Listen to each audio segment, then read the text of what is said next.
Deixa eu... Pronto, tá gravando. Vamos lá, então.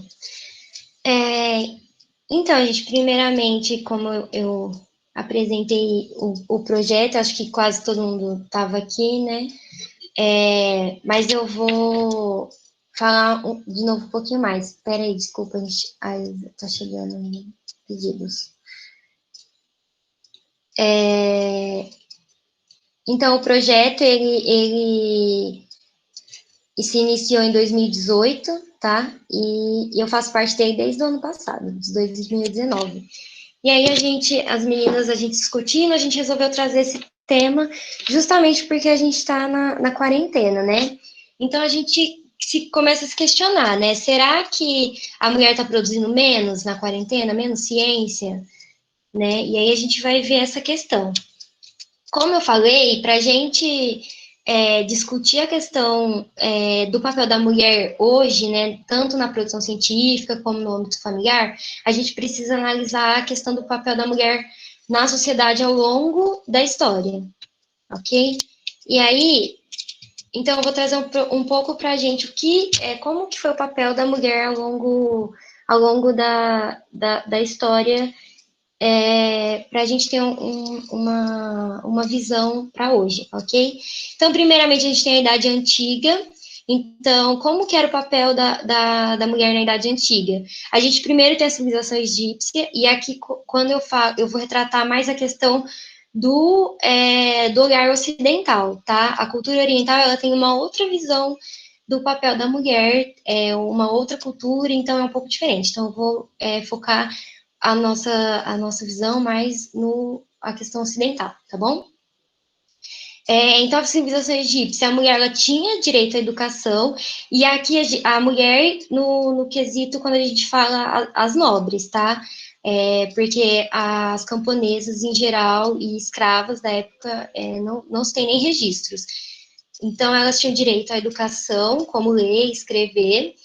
Elas podiam deter bens, então elas poderiam ter nome em propriedades e bens em geral, e elas tinham uma igualdade jurídica. Aqui nessa questão, a igualdade jurídica ao homem, então, é a igualdade política, né, de ser julgado juridicamente igual ao homem. Mas e a questão do papel dela como família, né? Ela era ainda considerada senhora da casa, porque ainda existia a questão da hierarquia social, ok? Então, a gente ainda tem a questão da hierarquia social na sociedade faraônica, a questão do faraó, né? O Deus no homem. E ele ainda tinha essa questão da hierarquia, e a mulher era responsável pelo âmbito familiar, então por cuidar das tarefas da casa, dos filhos e tudo mais. Mais para frente a gente vai ter, então, ai, gente, desculpa, é que estão pedindo permissão aqui. Stephanie Lopes, alguém conhece? Alguém conhece Stephanie Lopes? Conheço, do coletivo, tá bom.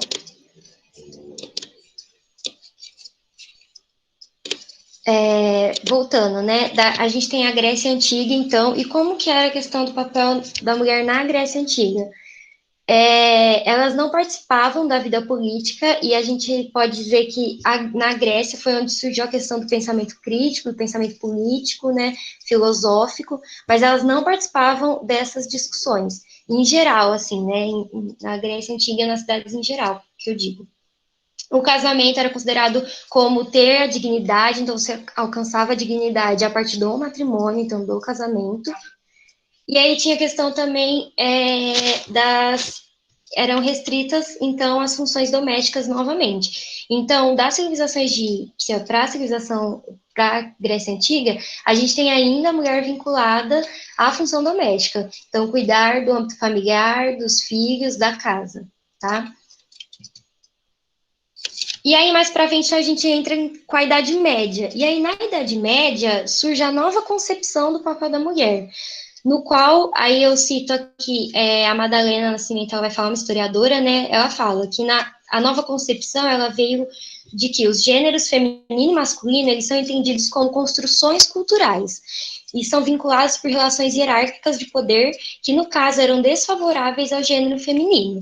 Então, aqui como construção cultural, ou seja, a construção da mulher como um fator que a gente pode citar a questão da cultura, né? A vestimenta, então as relações sociais em si, a questão do idioma, tudo isso forma, então, a questão da separação de gênero feminino e masculino. Ok? E aí, essa imagem eu coloquei que ela é bem representativa na questão o que influenciou muito a Idade Média, que foi a Igreja. Então, a Igreja Católica, aqui para a gente no Ocidente, ela teve um peso muito forte na questão do papel da mulher, tá? Então, o que a Igreja, então, ela popularizou, né? Que a mulher era tanto a Eva quanto a Maria. Então, a Eva era a representatividade da mulher que tinha o pecado, né, da mulher impura, que já vinha isso da natureza, né? E aí, ao mesmo tempo, ela propunha a questão da Eva poder ser salva, né? Então, como você, pecadora, poderia ser salva? E aí vem a salvação via casamento e maternidade. Então, se você casar e ter filhos, você vai se salvar desse pecado. E aí, aqui a questão do ter filho era a Maria, né? A Maria, mãe de Deus, do Cristo, né? Do Deus católico. E aí eu pus uma citação de São Paulo no século XIII, né? Lembrando que a Idade Média começou mais aí, século XII, XIII, e foi até mais ou menos século XV. E aí ele diz, em primeiro lugar, por causa da condição do sexo feminino, deve estar sujeito ao marido. Então, aqui, além da questão da hierarquia, a gente tem uma questão de ser submetida a ele, né? Ao marido, ao homem da casa. E então a gente entra com a Idade Moderna. Ai, peraí, então. Suelen Casimiro, vocês conhecem? É que tá batendo aqui. Alguém conhece? Ai, tá. Então aí a gente tem a questão passa, né, a idade moderna, a idade média, desculpa, e a gente vem para a idade moderna. A idade moderna, ela se inicia mais ou menos no século XV, ok? E aí ela vai continuar com essa forte influência da Igreja Católica. Então ela vai mais ou menos em meados do século XVIII. E aqui a gente tem um contexto importante, que é a questão da exclusão das mulheres de, de um todo, assim. Então, elas eram excluídas de obter conhecimento, elas eram excluídas de ter propriedades, e isso era o que era regido na época, tá? Então, aqui eu coloquei que elas não poderiam ter excluídas de herança, então, assim, se você casasse o seu marido tivesse propriedades e ele morresse, por exemplo, iria para os seus filhos homens, ou se você não tivesse filhos homens, ficaria para algum homem da parte do seu marido, tá bom? E as nobres, e eu coloquei a diferença aqui que a gente tem entre as nobres, né, e as plebeias. As nobres, elas recebiam, sim, certa educação, então elas conseguiam ler e escrever, elas aprendiam isso, só que um ensino totalmente vinculado ao ensinamento da Bíblia. Então, e para serem boas esposas, né? Então, o conhecimento que você obtém é para ser uma boa esposa, tá? E as plebeias já não, elas já eram privadas totalmente de qualquer conhecimento vinculado ao pensamento crítico, e aí cabiam a elas o campo e a família mesmo, cuidados com a família em si. E aí eu coloquei um evento que é muito importante, que marca muito, né, as bruxas, a caça às bruxas, que virou até um símbolo muito forte dentro do feminismo, que foi a questão da Inquisição da Igreja Católica, né? Então, todas aquelas pessoas que iam contra os pensamentos que a Igreja previa, eles eram assassinados de forma bruta. No caso, as mulheres, a maioria era indiciada como uma bruxa e eram queimadas. Por que bruxas, né? Porque a mulher, na verdade, ela tinha um conhecimento medicinal de ervas, né? Então, ela tinha o poder, né? Eu posso dizer, entre aspas, assim, da cura. E só que a mulher ter esse poder para a igreja era um absurdo na época. Então, foi aí que a gente teve a Inquisição. E aqui eu cito Só um minuto. Aqui eu cito a Joana d'Arc, que foi que é um símbolo também, né? Ela foi uma guerreira que lutou na Guerra dos 100 anos, ela era francesa, e ela foi acusada de bruxaria, e depois ela veio a ser canonizada, né? Então ela virou santa, depois de muito tempo.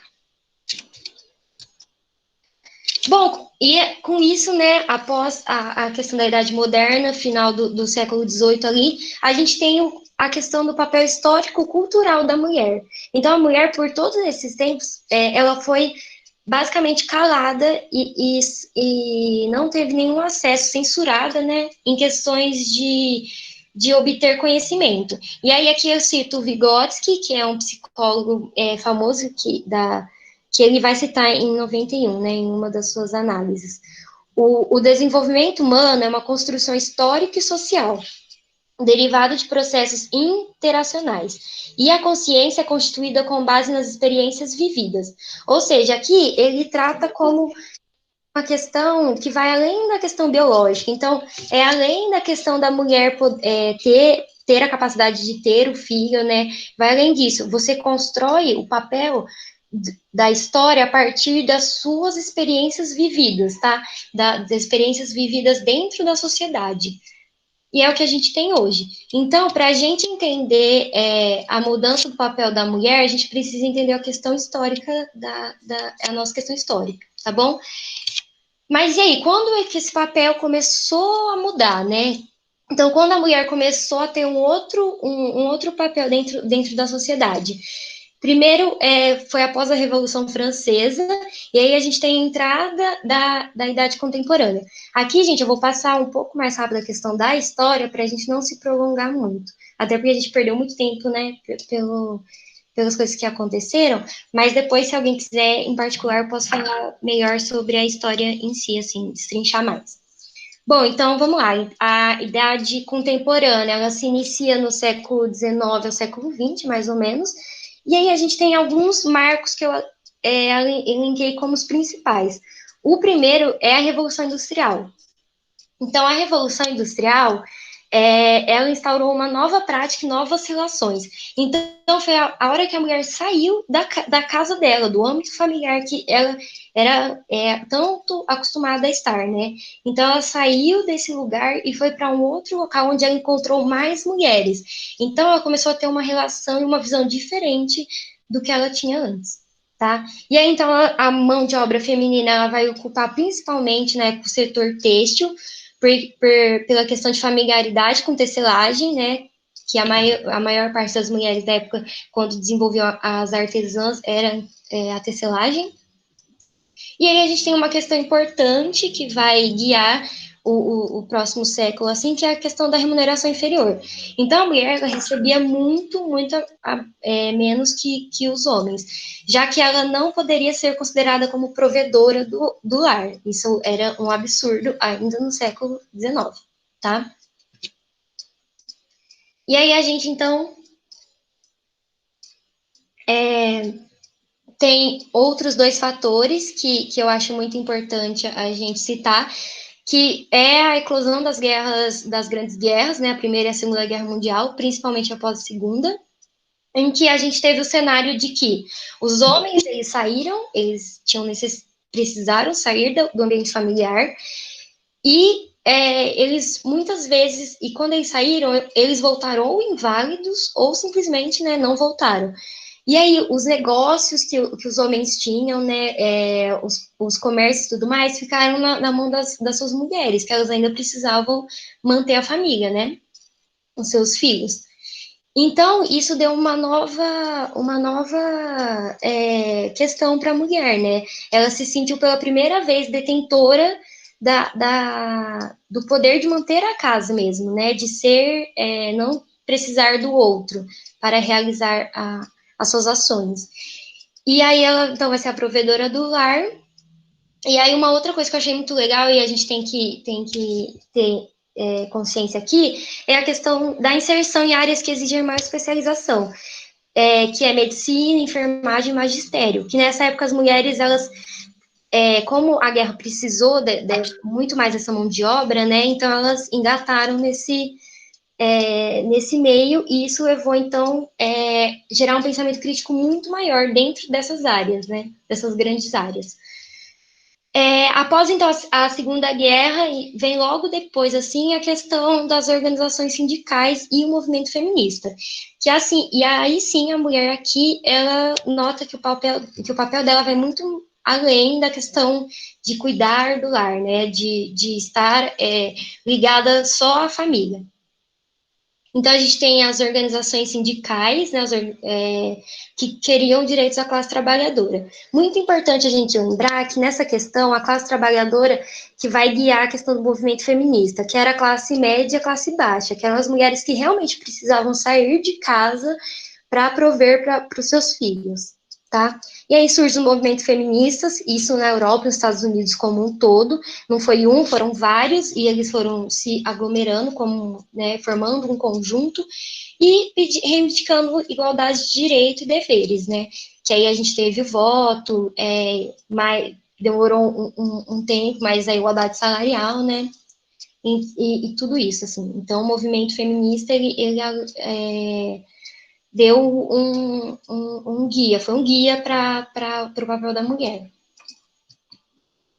E aí, então, tá, eu falei toda essa questão histórica para a gente refletir sobre a mulher do século XXI, que somos nós, né? Nós aqui compomos as mulheres do século XXI. E aí eu achei um termo muito, muito interessante, que era um termo que eu ainda não havia lido, e que é a mulher polvo, né?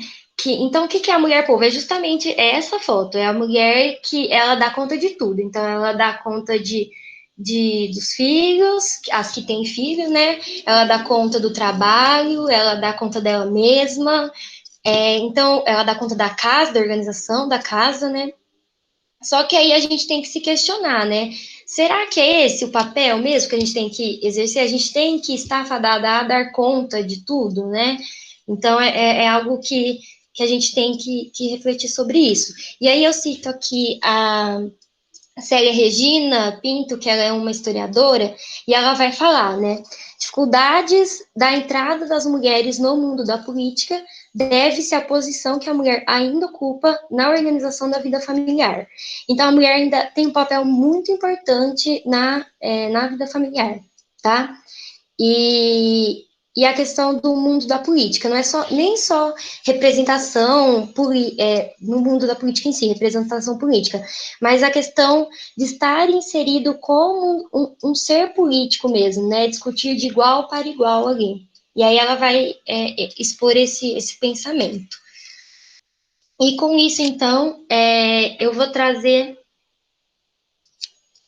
a questão da quarentena, né? Que é o que a gente se propôs aqui, é o que a gente, infelizmente, a gente está vivendo. Então, quarentena, né? Mulher, ciência e família. Então, como que a mulher lida e o que isso está trazendo na questão de produção de ciência para a mulher. Aí aqui eu coloquei a 3 em 1, né? Mas a gente já citou a questão da mulher polvo, mas é só para destacar os pilares atuais, assim, que a gente tem como um papel. A gente tem a família, e aqui família, eu coloco com certeza as mulheres que têm filhos, tem uma questão muito maior aí, né, que é a criação dos filhos, mas a mulher como o papel que você desenvolve na sua casa, sendo irmã, sendo tia, sendo vó, independente, é o papel da mulher dentro do âmbito familiar. A gente tem a questão da profissão, então hoje em dia a mulher ela assume um papel muito importante profissional. Aqui a gente vai focar na profissão em si como pesquisador e cientista, né? Mas é como a profissão num todo, tá? E a questão do autocuidado, né? Que é a questão da mulher ser para ela, né? Então, ela tem que ter essa questão também de se manter como mulher mesmo dentro da sociedade. Então, primeiro a questão da família, e aí eu cito 3 coisas que eu acho que são mais importantes vinculadas também à questão da quarentena, né, do isolamento social. Primeiro, que é o vínculo a cuidados com a casa, tarefas em gerais. Geralmente, a mulher está mais ligada à organização da casa, né? Então, é, é, passar, limpar, arrumar, enfim, né? Todos esses fatores. Organizar ou não organizar um armário, enfim, são aspectos que geralmente estão voltados para a mulher. Outra questão é a responsabilidade afetiva, e aqui é importante que tem trabalhos que mostram que a mulher ela exerce um papel tão central na questão da família que ela tende a assumir questões de responsabilidade quando você tem parentes doentes, por exemplo. Então, ainda mais agora na quarentena, e aí eles falam que a mulher ela assume esse papel de cuidar, então, de cuidar do doente em casa. E a outra questão, né, que é o cuidado e educação dos filhos. E aí a educação dos filhos é que eu coloco na quarentena, principalmente a questão da EAD, das aulas online, que muitas mães estão tendo que se organizar para auxiliar os filhos nessa questão, né? E o cuidado mesmo de estar ali com a criança e cuidando e olhando a criança. E aí eu cito o Favaro, ele fala que é uma questão dessa questão da responsabilidade afetiva, e ele diz, né, a mulher é colocada como um elemento agregador imprescindível, sem o qual a unidade familiar não sobrevive, tá? Então, é essa questão da responsabilidade. Mas, e o âmbito familiar, profissional? Então, como que a mulher está na questão profissional? Como o isolamento está afetando a produção científica. Lembrando que aqui eu vou trazer a questão da produção científica, mas com certeza toda mulher que está desenvolvendo algum tipo de home office, ela está sendo prejudicada pelas mesmas questões que eu citei, tá bom? Então, terá consequências para o futuro, essa diminuição de produtividade? É o que a gente vai ver. Então, primeiro, eu trouxe aqui uma manchete de um artigo da Alessandra Minello. Ela é uma professora demógrafa social da Universidade de Florença, na Itália, e ela publicou na Nature falando assim, né, se questionando, isso bem no início da quarentena, né, 17 de abril. Ela fala, né, a pandemia e a mulher acadêmica, e ela diz, estou curiosa para saber o que o bloqueio revelará sobre a parede materna que pode bloquear o avanço da faculdade. Aqui a questão parede materna não é uma questão pejorativa, é só uma questão como que a questão materna pode ser um elemento dificultador para a questão do avanço da faculdade como instituição, né?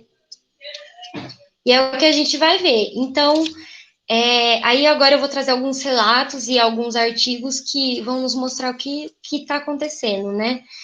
Aí aqui eu trouxe um outro post, o The Lily, que é um jornal vinculado ao The Washington Post, e a Carolina Kitcher é uma jornalista científica e ela coletou alguns relatos de editores de revistas e jornais científicos. A primeira que ela relata é Elizabeth Rennon, ela é editora adjunta da British Journal, tá, de Ciência da Filosofia, e aí ela vai falar, as mulheres acadêmicas parecem enviar menos artigos durante o coronavírus. Nunca vi nada parecido. Os homens estão enviando até 50% a mais do que normalmente. Então, essa já foi uma visão de uma editora. Um outro relato é de um outro co-editor, o David Samuels, que é de uma revista de estudos políticos, né? E aí ele vai falar, e essa revista, ela publica 14 vezes por ano. E aí ele diz, né, recebeu o mesmo número de inscrições de mulheres nesse ano e no ano passado. Só que aí ele nota que o número de inscrições de homens aumentou mais de 50%. Então aqui a gente já tem um dado, né, uma porcentagem bem alta, né, 50%. E aí, por fim, há um relato Há um relato da Vanessa Goblum, né, que é uma professora associada de psicologia na Universidade de Hudson, em Nova Jersey, e ela fala: as restrições do Covid-19 estão apenas exacerbando as desigualdades de gêneros que já existem. Então, numa análise geral, vamos ver o que realmente está acontecendo com artigos que a gente já tem dados. Então, sim, a gente já tem artigos que mostram como está sendo a produção científica. Esses artigos, gente, estão de abril e maio. Eu não encontrei artigos, se alguém quiser falar, sabe, de algum dado que veio depois, eu não encontrei, tá? E é mais vinculados à produção científica dos Estados Unidos, tá? Que esses dois artigos, a maioria dos pesquisadores são dos Estados Unidos e Canadá, então aqui da América do Norte, tá? Então, o primeiro artigo que a gente tem, né, que ele vai relatar que a questão da meta-pesquisa, né, a Covid-19 está ampliando a lacuna de gênero na autoria na literatura médica. Então, esses são pesquisadores da Universidade de Michigan, que eles vão demonstrar alguns dados para a gente, usando a comparação e a proporção de pesquisadores médicos, homens e mulheres, que publicaram durante a pandemia, com aqueles publicados nos mesmos periódicos, né, as mesmas revistas, em 2019. Esse artigo é restrito às publicações, só para explicar um pouco mais, ao Covid, né, que a gente tem um boom de publicações, né, principalmente a questão em busca do entendimento da doença e de vacinas, e são de pesquisadores dos Estados Unidos, tá? Eles se restringem da área médica, então é um artigo um pouco mais restrito. Então, aqui, o que ele nos mostra, né? Que, primeiramente, a gente tem como primeira autoria. E aqui eu quero que a gente se lembre disso, da questão da primeira autoria, porque eu vou falar um pouquinho mais sobre as mulheres que ocupam a primeira autoria, né? Que geralmente são mulheres início de carreira, mulheres jovens, que estão ali a partir dos 30 anos, mais ou menos. E ele diz, né, que a primeira autoria, ela cai mais ou menos 23% menor, tá? Então, diminuiu 23% aí. Em questões da última autoria, então, os últimos autores, só para explicar um pouquinho melhor, são geralmente os pesquisadores sêniores, aqueles pesquisadores que já têm um grupo de pesquisa formado, né? Então, ele já tem uma equipe maior para trabalhar com ele, tá? Então, mas mesmo assim, a gente teve uma diminuição, então, as últimas autorias femininas, a gente tem uma queda de 16%, um pouco menor, mas é uma queda, e no total do grupo como um todo dos constituintes, autores do artigo, a gente tem também uma queda de 16% de mulheres, proporção de mulheres, tá? E aí eu trago aqui só para a gente ver a questão, então, das especialidades. Eu destaquei as diferenças que tem maior em porcentagem e não dá para ver eu passando o mouse, mas aqui, ó, a gente vê a proporção de primeiro autor em doenças infecciosas, né? 47% ali. Aí, quando a gente vai ver isso em 2019, quando a gente já olha no Covid-19, papers relacionados ao Covid-19, a gente tem uma queda para 17%, tá? E ali, patologia, saúde pública, radiologia também, tá em torno de 40% e cai para 23% e 18%. Tá? Então, e de última autoria também, sendo que em patologia, em última autoria, a gente também tem essa queda aí bem grande, tá? E aí eu estava lendo no próprio artigo, ele traz que essas especialidades, elas já estão vinculadas a um papel maior de autores homens, tá? Então, isso também favoreceu essa drástica, essa disparidade, tá? Bom, e aí uma outra análise que eu trouxe também, que foi uma liberada na Nature, a Juliana Viglione, ela compila esses dois artigos, né? Então, ela vai falar, né? As mulheres publicam menos durante a pandemia. Aqui está o que dizem os dados, né? Então, vamos analisar os dados. Primeiro, tem um artigo publicado pela Megan Fredrickson, que ela é uma ecóloga, tá? E aí ela fala, né, o impacto do gênero no Covid-19 sobre a produtividade acadêmica. E um outro grupo aí é o grupo do Canadá, do Vincent, que ele vai falar, né, o declínio da produção de pesquisas femininas durante a pandemia do coronavírus. E aí, qual a análise que traz esses artigos, né, essas pesquisas? Primeiro, a gente tem a análise são análises de servidores pré-print. Então, aqui, para quem não sabe o que é um pré-print, é um artigo também, só que ele é publicado e numa base de dados públicos, tá? No qual ele ainda não foi analisado em pares, que é a análise que a gente fala que é uma análise mais fina, né? Então, ele ainda não teve essa análise por exemplo, pesquisadores anônimos, enfim. E aí, isso seria o pré-print, mas é um artigo publicado num banco, num repositório, que é público, então todo mundo tem acesso a esses dados, tá? Então, para investigar se as mulheres estavam publicando menos estudos do que antes do início da quarentena. Então, aqui, ó, a gente tem... Eu acho que eu vou tentar diminuir. Vocês estão conseguindo ver o mouse agora? Estão? Sim, sim. Sim, então, então tá. Eu vou com o mouse porque fica mais fácil. Então, o que são esses servidores, né? A gente vai ter aqui o Archive e o BioArchive, então esses são servidores públicos que a gente vai e coloca o nosso artigo de uma área relacionada. O Archive é que a gente tem servidores que são relacionados a ciências físicas, então matemática, física, tá? E o BioArchive é mais ciências biológicas, ciências da vida, tá bom? E aí que ele vai comparar, ó. A mulher, ela publica publicações de autoria feminina, a gente teve um aumento de 2,7%, tá? E os homens publicaram 6,4% a mais. Já nas ciências da vida, a gente vê a mulher 24%, 24,2% e os homens 26%. Então, também teve um aumento de publicação do gênero masculino, tá? E aí, aqui ela traz outros servidores. Então, aqui a gente tem o Earth, que é de ciências da Terra, né, geociências. A gente tem o MedArchive, que é servidor de ciências da saúde, e aí o Archive e o BioArchive. E aqui também a gente nota, ó, gente, uma queda muito grande em questões de publicação, tá? Então, a gente estava aqui em torno de 20% de primeira autoria, tá? Para quase 10%. Aqui, de um pouco mais de 20%, aqui, né, na verdade, mais 30% para uma queda de 20% aqui. Então, a gente tem uma queda muito grande em questões de publicação de primeira autoria feminina.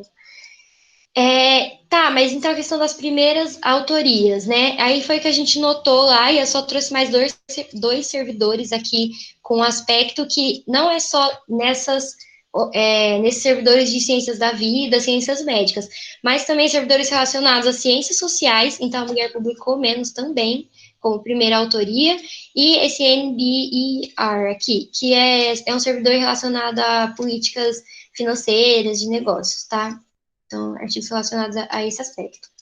E aí, aqui no artigo, ele traz, né, que então, quando a gente observa ciências médicas, que tem uma queda de 35,9% em primeira autoria, de dezembro, né, de 2019, para 20,2% em abril.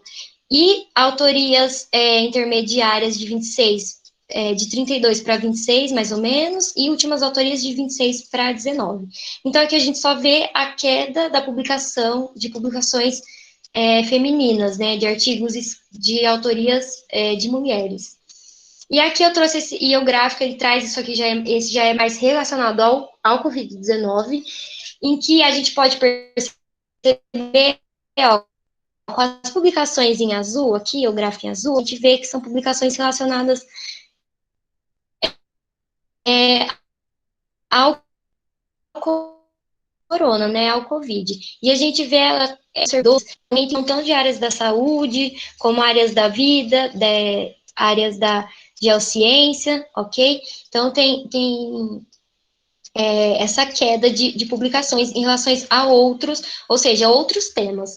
E aí, qual que é a questão de outros temas, né? Aqui o Covid-19 serve como importante marcador, porque agora, pensa, a ciência toda está voltada, a ciência mundial está voltada para a produção de conhecimento em relação ao coronavírus, principalmente a busca da vacina, né?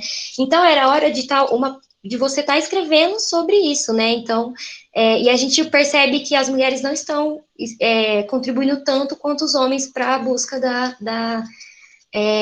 da vacina, enfim, do entendimento do Covid-19.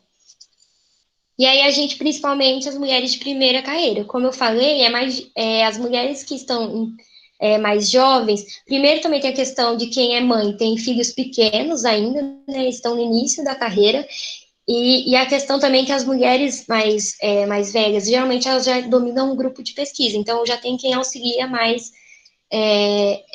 elas, né, como um grupo de pesquisa. Bom, aí a gente, então, para fechar essa análise mais direta, assim, de produção científica, a questão dos novos projetos. Também estão enviando e registrando menos projetos, novos projetos, né? Então, tem menos ideias novas surgindo aí por parte das pesquisadoras do gênero feminino. E principalmente, aí aqui tem principalmente nesses dois que são servidores de registro, né, o Clinical Trials e o Pre-Registration, desculpa. E, então, esses dois principalmente, né. Aqui na questão de economia, nem tanto, né, eles não notaram uma diferença tão grande, tá bom? E aí, então, com isso, a gente se questiona, né, quais os fatores, então, reais que estão afetando a publicação novas publicações e publicações em gerais da mulher, né? E aí eu trago uma análise de uma socióloga da Universidade de Santa Clara, da Califórnia, a Molly King, que ela vai escrever dois aspectos que eu achei que enquadram muito. E isso ela escreveu em 2017, tá? Não é uma análise agora, mas ela enquadrou para o momento atual que a gente está vivendo. A questão dos professoras, né, mulheres, em média, elas assumem mais responsabilidades de ensino, de modo que a mudança repentina para o ensino online e os ajustes curriculares necessários afetou desproporcionalmente as mulheres. Então, pensa, a gente está vivendo num momento, né, essa questão de aula EAD, como estruturar, como permitir o acesso amplo, né, do conhecimento, e as mulheres geralmente estão associadas mais a essas questões. Então, provavelmente as mulheres estão também tendo que lidar com isso agora, né? E um outro fator é que ela nota que acadêmicos do sexo masculino têm mais chance de ter um parceiro que não trabalha fora de casa do que as mulheres, né? Suas parceiras, as colegas do sexo feminino, que elas geralmente têm um parceiro acadêmico. Então, assim, aí dentro de casa, se você tem dois professores, quem provavelmente vai assumir a responsabilidade, né? A responsabilidade da casa vai ser a mulher, por uma questão que a gente já viu, que é uma questão histórico-cultural, tá bom? E aí, por fim, desculpa, eu ia esquecendo, né? Então, aquela reflexão que a gente tem que fazer, como isso vai afetar agora, principalmente, né, as jovens pesquisadoras, enfim, pesquisadoras em geral. Eu estava lendo que ainda não tem como a gente saber realmente o que vai acontecer, né? Porque, assim, provavelmente todo mundo que está aqui tem alguma relação com o âmbito de pesquisa, mas para quem não tem, a gente tem uma relação muito forte com a questão de publicações de artigo. Então, para você se destacar no meio científico, hoje em dia é elencado que você tenha muitas publicações, né? Quanto mais publicações, quer dizer que você está se destacando. Então, só que como que a mulher vai se destacar nesse meio, sendo que agora, e assim, a gente está agora já quase 4 meses aí, né, se eu não me engano, de quarentena, e a mulher está produzindo muito menos, e é um tempo muito grande, né. Então, como que a gente ainda, as sociólogas ainda não sabem, né, como isso vai afetar realmente a questão acadêmica e a questão de seleção de novas professoras e tudo mais. Bom, por fim, para encerrar a questão e a gente deixar um diálogo mais aberto, eu trouxe a questão do autocuidado, que é o outro pilar que a gente viu lá. Então, a gente viu sobre família, a gente viu a profissão, e a gente realmente viu que as mulheres estão produzindo menos, sim, né? A gente já viu aí, já comprovamos isso. E a questão, então, do autocuidado, né? Aí eu trouxe uma citação da Dorothy Elizabeth Warren, ela foi uma famosa enfermeira, né? E aí ela traz o significado intitula do autocuidado. Então, o que é o autocuidado, né? É a prática de atividades que indivíduos desempenham em seu próprio benefício, a fim de manter a vida, a saúde e o bem-estar. Então é isso, é você realizar atividades em prol de você mesmo, né? Deixar um pouco as outras questões de lado, assim. E aí eu trouxe algumas análises de uma psicóloga, a Sabine, ela é uma professora de psicologia da Universidade de Maceió, e ela traz algumas dicas, assim, basicamente, né? De questões que você pode. Isso aqui se enquadra como um todo, né? Mas como tanto para homem quanto para mulher, mas vendo principalmente no quesito da mulher, a questão da dividir responsabilidades, né, dividir tarefas. Então, vê ali a sua família, né, tenta conversar, ou se você está, não sei, não só com a sua família, com seus amigos, sempre tentar ali dividir as questões de tarefas e responsabilidades. Estabelecer horários, então tentar criar uma rotina, né, que você consiga desempenhar as suas tarefas profissionais, as suas tarefas com a sua família também, enfim. A questão do cuidado com o excesso de informação, isso a gente está ouvindo bastante, então, assim, se questione, né? Eu já tenho informação suficiente para me posicionar sobre o que está acontecendo? Né? Será que eu preciso ver mais coisas, né? E ainda mais, principalmente no momento que a gente está vivendo atual, né? Agora, então, assim, o excesso de informações está sendo complicado para todo mundo como uma questão de saúde mental, né? E escolher, então, talvez escolher aí um momento do dia, eu vou reservar, sei lá, uma hora e vou me reservar a ver as notícias, né? Sei lá, casos, número de casos, enfim, tirar uma hora e o resto você desenvolver outras atividades. Por fim, a questão do cuide do seu corpo, então aqui corpo como um organismo, então a mente, o corpo, manter uma boa alimentação, cuidar da imunidade, práticas de exercícios, gente, claro, né, na medida que você conseguir desenvolver isso, se você também não quiser não gostar disso, né, assim, fazer coisas que te mantenham bem, né, e a questão de reservar um tempo para você, né, então fazer algo que vá te auxiliar como dentro desse isolamento aí. E manter o contato, mesmo que virtualmente. Então, os psicólogos falam que a questão, mesmo que a questão do contato social, né, na verdade, é muito importante, mesmo que você tá longe, tentar manter com a família, com amigos, porque, querendo ou não, é algo que te motiva, né, muitas vezes no dia. Então, assim, tentar ter esse contato. E é isso, né? O rolê do autocuidado, né? Que eu coloquei aqui. Então, pegue o que você quiser, uma hidratação, uma taça de vinho, independente. E tudo na medida do possível. E aí, para encerrar a apresentação, eu deixo uma citação da Alessandra Minel, que é a demógrafa social que eu citei inicialmente lá, né, na apresentação, em que ela diz: a única solução real é a clássica, né? Um investimento a longo prazo na igualdade de gênero. Então é isso, é a gente continuar discutindo, é a gente continuar falando e ocupando um lugar cada vez mais na sociedade. E o que aconteceu hoje só prova que a gente tem que realmente fazer isso em todas as instâncias, não só na questão científica, mas na política, enfim, em todas essas instâncias. É isso, gente. Eu queria agradecer a presença de todo mundo. Aqui eu tenho as referências, tá? Depois eu posso mandar essa aula para quem quiser e quem quiser me perguntar algo, enfim, tá aberto aí para colocações ou questionamentos que eu puder responder, eu tô aberta aí.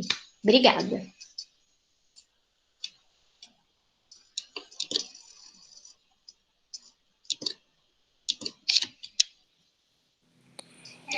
Tem organização de pergunta ou ela pode falar?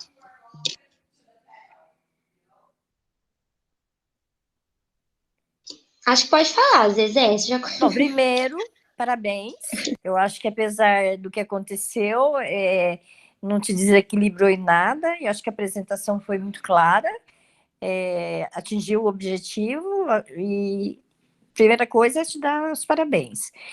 Eu acho que ficou claro, como você mesmo disse, né, o quanto que incomoda, tanto que incomoda que aconteceu o que aconteceu hoje, e que a gente não pode desanimar. E eu acho que a questão da queda, da produtividade é inerente ao gênero feminino, é que também, na minha opinião, né, eu acho que tem muito a ver hoje que muitas mulheres não conseguem dividir tarefas, porque elas são sozinhas. Hoje, muitas mulheres são professoras, pesquisadoras, mãe, solo, carreira solo. Então, não tem com quem dividir. Então, eu acho que isso afeta muito mais a questão da produtividade. Não sei o que vocês pensam, mas eu acho, falando um pouco também por mim, né? Não estou vivendo esse momento, porque já estou aposentada, e não tenho também filho pequeno, mas se isso tivesse acontecido, sei lá, 20 anos atrás, 25 anos atrás, que eu estava nativa e com filha pequena, com certeza teria afetado muito também a minha vida, porque entre a ciência e a casa, o filho, você não tendo com quem dividir, você vai com certeza ficar com o filho. E a gente percebe que os filhos estão adorando ter as mães e os pais mais próximos nessa pandemia.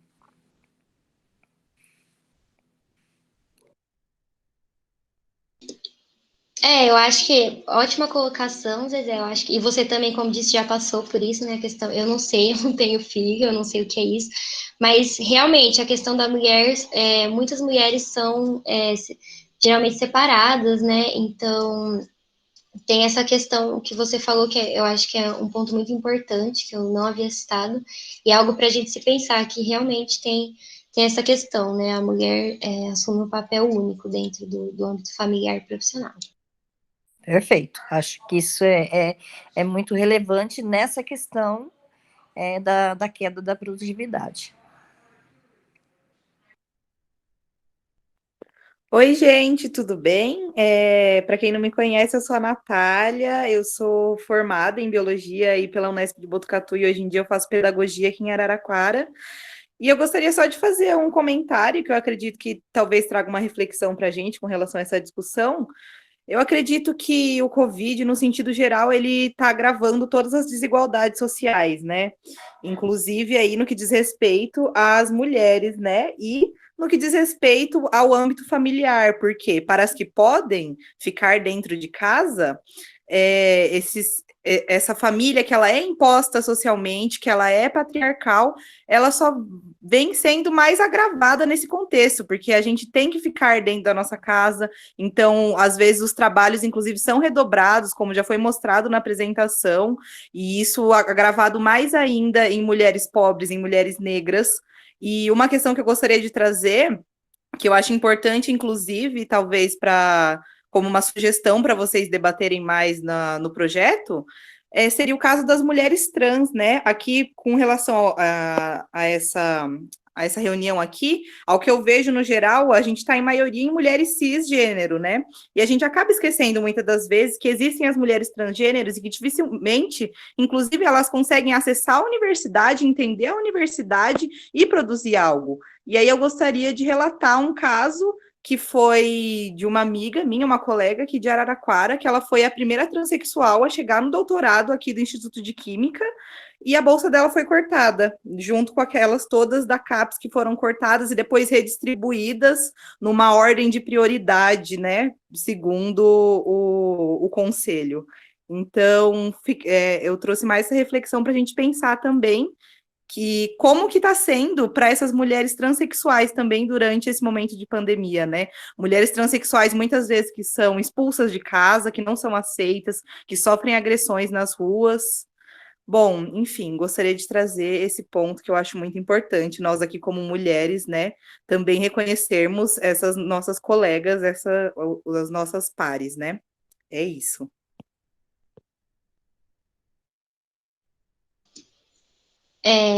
Alguém quer falar? Eu vou falar rapidinho. Amiga, muito obrigada pela pontuação, super, acho que a gente tem que levar isso em consideração, porque, assim, representatividade é tudo, né, em qualquer meio, principalmente no meio acadêmico, que a gente tem uma atuação tão pouca, né, quase nenhuma. Eu, por exemplo, não conheço nenhuma mulher trans, pelo menos as pessoas ali que estão ao meu redor, no ambiente científico. Se alguém quiser colocar alguma coisa. Ah, e outra coisa também, gente, a gente tem várias coisas que dá para discutir, da questão do âmbito familiar, tanto a questão da violência doméstica, que assim, cresceu absurdamente, a gente está vendo em todas as reportagens isso, então assim, são vários assuntos em torno da mulher no âmbito familiar da quarentena, né? Quero falar, Amanda, a gente, aqui no IB, nós temos um colega, não vou citar nome, que tem um filho, né, que virou filha, assumido trans, estuda na Unicamp, levantou a bandeira quando isso era muito tabu, e conseguiu fazer valer o nome, inclusive, que ela escolheu para sair no diploma dela na Unicamp.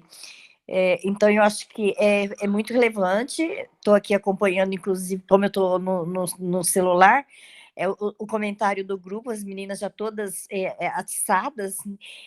Eu acho que realmente é um assunto bastante interessante, porque quando elas realmente resolvem assumir e brigar, não tem para ninguém. Elas vão até conseguir o objetivo. E eu acho que vale a pena muito levantar o assunto, sim.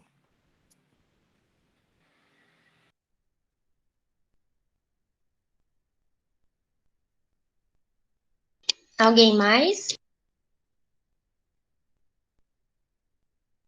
Pode falar, irmã.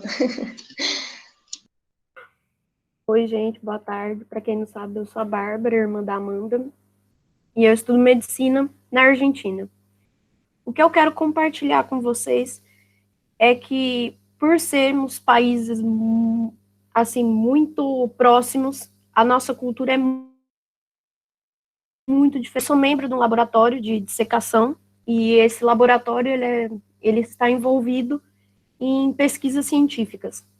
Ou seja, para você entrar nesse laboratório, você tem que se comprometer a fazer uma pesquisa científica, a se comprometer a fazer trabalhos para o laboratório que são voltados para os estudantes, certo, da faculdade, entre outras coisas. E nesse laboratório, nós somos em 22 pessoas, onde 12 pessoas são mulheres. Juntando os 4 laboratórios, que cada um, né, resignado numa atividade, nós somos no total de 80 e 67 são mulheres. Então, aqui estamos muito perto, mas a Argentina, eles são muito livres. Eles têm muito essa coisa de que a mulher, ela faz o que ela quer, do jeito que ela quer, o homem também. Inclusive, dentro do nosso laboratório, tem um companheiro nosso, né, foi defender o movimento LGBT, certo? Nas universidades, e ele ganhou um prêmio. Ele ganhou um prêmio de ativismo. Então, é uma diferença muito grande.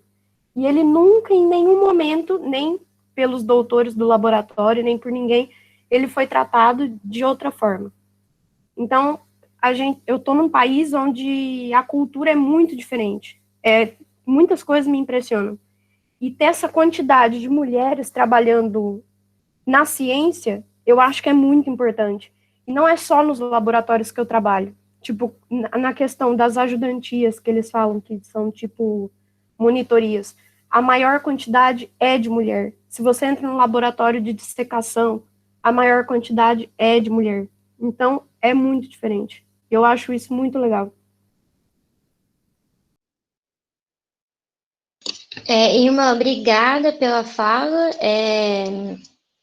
Eu acho que uma questão aqui que você me lembrou de colocar realmente a gente vive o Brasil tem uma cultura muito diferente, né? A gente ainda precisa evoluir muito como indivíduos, assim, e minorias, né?